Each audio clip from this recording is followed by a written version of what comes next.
ভাবি বাড়ি আছেন না? কিস্তি দিবেন নাকি? কিস্তি লাগছে দেখ কি মাই দেখতে না। স্যার মাই কইছে মাই বাইতে না। জানো রে কই লুকিরি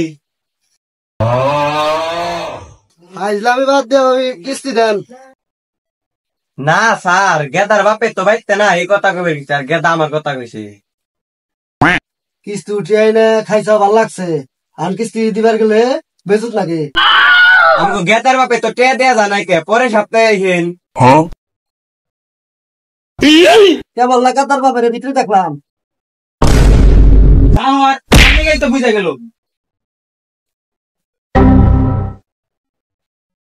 ভাই আইজলামি বাদ দিয়ে কিস্তি দেন। কি হয়েছে টাকা টাকি পারেন কে কিস্তি হারুন না জান কিস্তি হারুন না তোর কিস্তি দিলাম না যাই তাই করবা।